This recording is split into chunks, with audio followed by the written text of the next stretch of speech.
Hello eleventh student, 11th maths கஷ்டமாக இருக்குன்னு feel பண்ணுறீங்களா? வரப்போகிற ஆஃப்லைன்லையும் சரி பப்ளிக்லேயுமே நீ மேக்ஸ் நல்ல மார்க் ஸ்கோர் பண்ணலாம். ஸோ அதுக்கு முன்னாடி நம்ம யூடியூப் சேனலை சப்ஸ்கிரைப் பண்ணி வச்சுங்க. இதோடைய ஃபுல் வீடியோ நம்ம யூடியூப்பில் போட்டிருப்பேன் கிளியராக. ஸோ அதை மறக்காமல் பார்த்துங்க.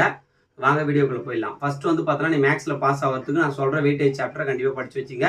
இந்த சம்ஸ் எல்லாத்தையும் நல்லா கோத்ரூ பண்ணி வச்சுங்க. ஃபர்ஸ்ட் வந்து பார்த்தோன்னா புக் பேக்கில் இருக்கிற எல்லா 1 மார்க்கும் நல்லா தரவு படித்து வச்சுங்க ஃபர்ஸ்ட்டு. ரெண்டாவது வந்து பார்த்தோன்னா சாப்டரில் first chapter, second chapter, 7th chapter, 8th chapter, 12th chapter. இந்த சாப்டர் பார்த்தீங்கன்னா 5 மார்க் வந்துடும். அதுவும் உங்களுக்கு வந்து பார்த்தீங்கன்னா 25 மார்க்கு.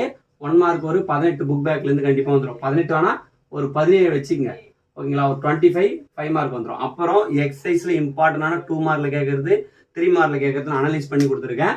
ஸோ வந்து பார்த்தோன்னா 1.2, 1.3 ஃபர்ஸ்ட் நல்லா தரவு படிச்சு வச்சுங்க. எக்ஸசைஸ் 2.9, 4.4, 5.2, 5.4, 6.4, 8.4, 10.4, 11.